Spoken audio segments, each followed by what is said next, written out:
from Newton Custom Interiors, and today I'm going to show you how to make your own reversible quilted fabric. This is reversible quilted fabric that I bought at my local fabric store. And reversible quilted fabric is two fabrics, usually two different fabrics, that has been quilted with a layer of thin batting in between. Usually when you find this type of fabric in the store, it's been quilted in a diamond shape.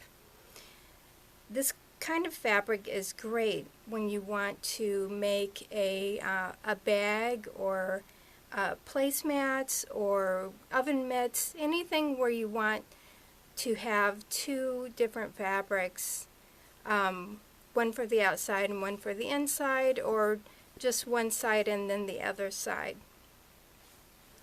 When I decided to make my tablet cover, I couldn't find two fabrics that I liked in the store. So I decided to quilt my own fabric. And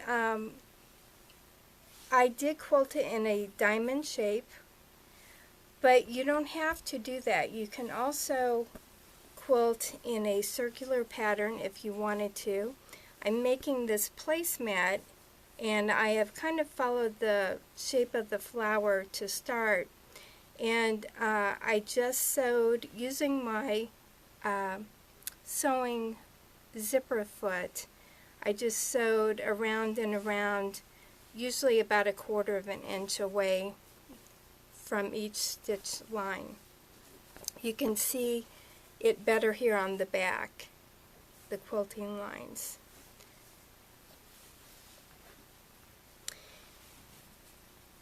When you are ready to do your quilting and you've bought your two different fabrics,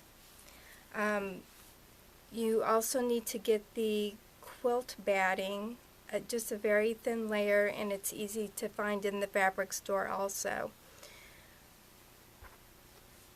Cut out your fabrics bigger than your finished project, because you're going to get a little bit of shrinkage with the quilting. So cut out big pieces to quilt, and then cut out your project later. So cut out both fabrics and then your layer of batting and place it in between. Next, you're ready to make your lines for your quilting.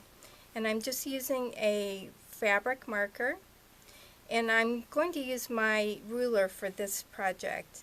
And what I did was just simply placed my ruler and drew my lines, and then drew the next line and the next, and then I turned it in the opposite direction and would keep making my lines from side to side also.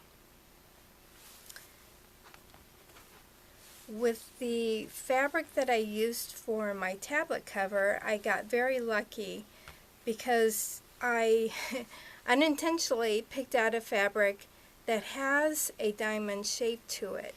So I did not have to draw my lines. I simply followed the shape of the diamonds.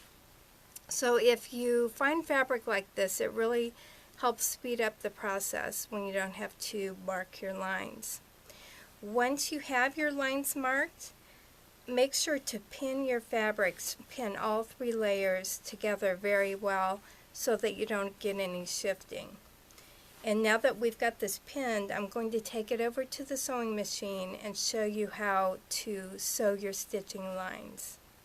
Okay, now we're ready to sew our stitching lines for our quilting.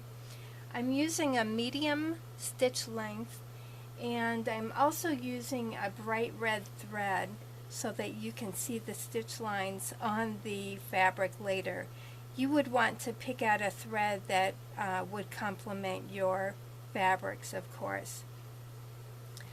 To start your quilting, you always want to start in the center of the fabric and then work out from the center out to each side. And then you turn your fabric and you start sewing the other direction in the center going out from each side. So I'm just going to get started here on my center line.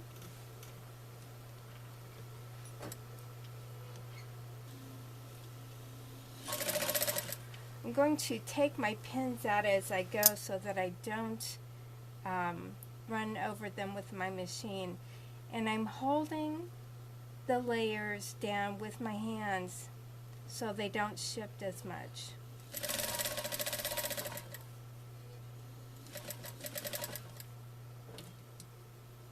I'm going to move that pin out of the way.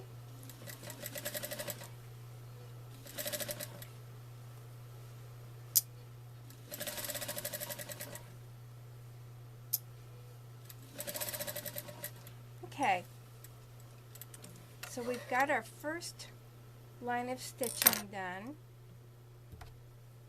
And you can cut your threads as you go, or you can cut them all at the end, whichever you prefer.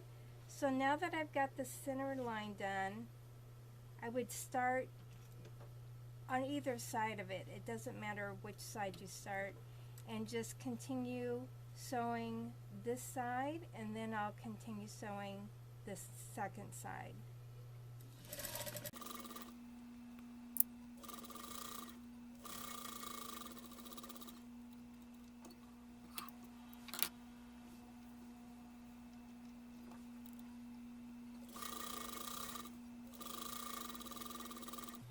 I've sewn all of my stitch lines in one direction now. You can see all the red lines. You can really see it on the other side. Shows up very well. So now I'm going to turn my fabric the opposite direction, and starting in the center, I'll sew my lines and then go out from either side.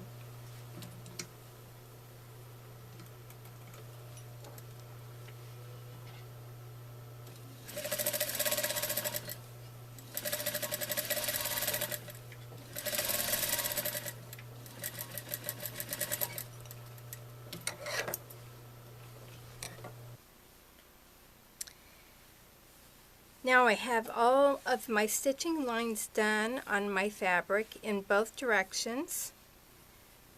This is what it looks like on the reverse side. Once you have all your fabric quilted, you need to cover the raw edges of the batting and the fabric. And at the fabric store you can find this double fold bias tape quilt binding. Comes in a package like this, looks like this, and it just is a strip of fabric that has been folded twice,